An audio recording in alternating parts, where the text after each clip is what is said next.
All right, guys, I am here to tell you why the APC-223 is absolutely the worst gun in the world. Now, if you guys aren't familiar with this series, what we do is we provide a video that tells you all the things that I love about this gun and why it's the best gun in the world, and then I am forced to do a video to tell you why it is the worst gun in the world. This keeps things fair, this keeps things even. It makes me think why I would hate this thing or why I wouldn't use it, to try and put a better perspective on all guns. There are some guns that I just inherently like, there are some guns I inherently hate. This one I actually really do like. That's legitimate. So making a anti-APC-223 video is actually tough for me to do. However, we're going to be doing it because that helps you make a better buying decision. We're talking about the Gen 1 specifically here, guys, and I have it in 8.7-inch configuration, just so you know. I won't speak too much on the Gen 2s, but just so you guys know, the Gen 1s and Gen 2s, pretty much the same thing, only minute differences between those two. So this is why the APC-223 is the worst gun in the world. Starting off, the APC-223 doesn't have a ton of customization. What I mean by that is it takes somewhat proprietary triggers. Now, a lot of AR-15 triggers can be fit to work with this, but things like FRTs or a lot of AR-15 Geisley triggers won't work in the APC-223. You do have to research and figure out if that trigger group that you want to buy will work in the APC-223. There are some out there, but they are spendy. As well as the selector safety switch, it is spongy. Now, I do have the aluminum lower. This is the better lower to have with the APC-223, but in both cases, I find the safety selector switch to be quite plasticky. It is positive and it does work, but it's just like not as crisp as like my Radians or even the HK's AR-15s. It's just a little plasticky. It is plastic, literally. So not something that I love. I love much more of a positive feel and a quality feel like on some of these higher end AR-15s, but fully functional and it does work. The bolt catch and release is kind of small and tough to manipulate, especially with the telescoping stock. It is possible. Now, it's not any worse or better than most AR-15s. I'd say, I think the Radiant ADAC lower has the best bolt catch in that it's integrated into the mag release, but it's just, you know, for like a $2,000 rifle, you know, it's still plasticky. All the controls on the lower are plastic. Even the trigger is plastic.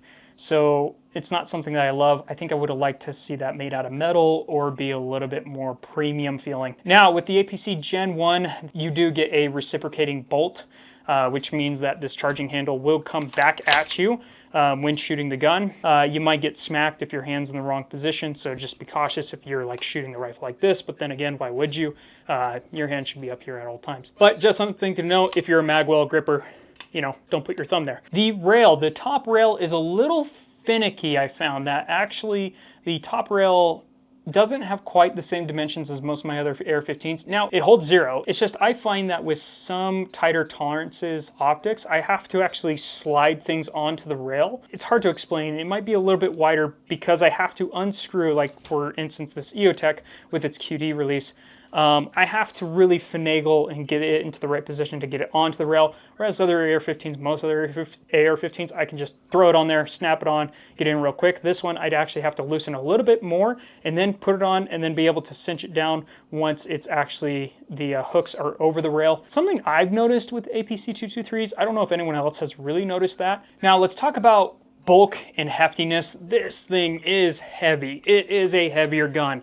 I would say, I don't know the exact weights. You can find those online. It's going to depend on your barrel length, your configuration, your rails, a lot of stuff, the accessories, but it definitely is heavier than majority of AR-15s, if not by a pound, maybe by just under a pound. You definitely feel that weight mostly in the center of the gun.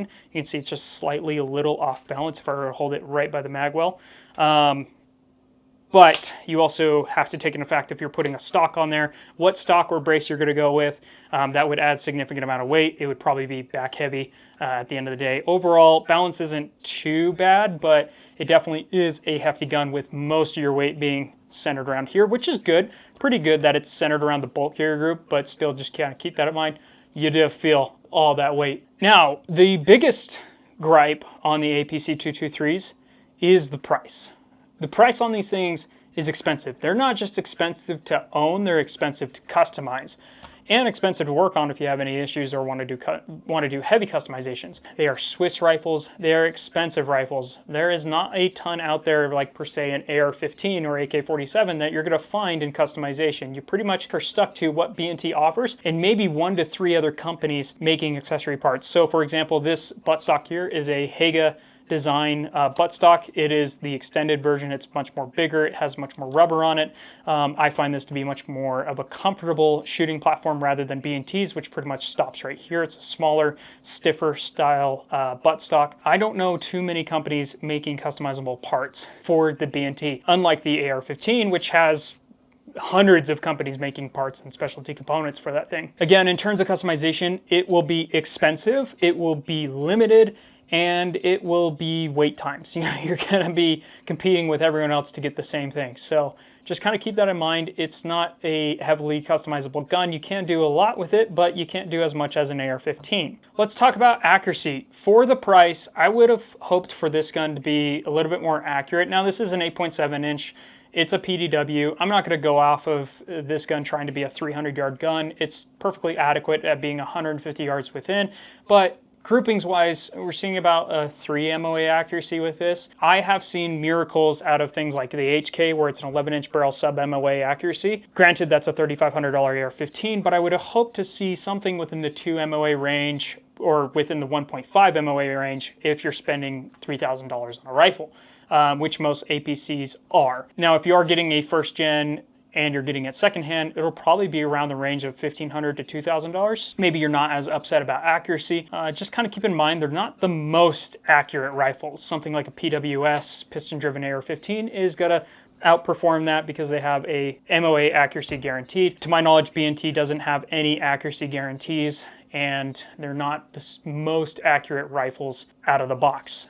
Another thing I don't like about the APC-223 is actually the front rail and the lack thereof of customizations when it comes to your front rail. It also leads me into something else that I don't like is all the screws on this gun. I have stripped some B&T screws. There are a ton of them. There's like, you can see here on this side especially, there's all these components that are drilled into the receiver that are screws. You have all these screws up front holding things like the barrel in place and the handguard. There's just so many screws in the upper receiver, and I do not like all of these screws because, like I said again, I have stripped a couple of them. They're not made out of the strongest material. Specifically in our GHM9, I've stripped screws in the stock. Literally, let's count how many screws are on the side of this gun. 1, 2, 3, 4, 5, 6, 7, 8, 9, 10, 11, maybe just 3. Oh, 12. 12 on the side of this gun. There's one hiding behind the charging handle. On one side of the receiver, there are 12 screws. Count how many screws there are on your AR-15, guys. I feel like you can maybe make 1 or 2 of these screws disappear and make them out of stronger material that's resistant to things like stripping, or maybe do away with the screws entirely and make it some other retaining system. So anyway, guys, that's all the things I don't like about the APC-223 and why it is the worst rifle in the world. Obviously, it's not. I think B&T has done a wonderful thing. It pains me to even make this video. Like I said, I overall do like this gun because of its suppressibilities. Go watch the video on why I love it. This is just a video to show you all the things that if you held me at gunpoint, I would say I would like changed about the B&T APC-223. So anyway, guys, hopefully you like these formats. Hopefully these videos are entertaining for you. I try and keep them very concise, quick, and to the point without hubbub or fluff. And yeah, let me know if you have an APC-223 and all the things you hate about it or all the things you love about it. If this video gets 1,000 likes, I'll do the next one shirtless. I've said that so many times. It's got to happen. At some point, it's got to happen. One of these videos has to go viral, and then I have to do a shirtless video. I'm just trying to be a gun bunny at this point. That's the real point of why I'm trying to get so many likes on these videos, guys.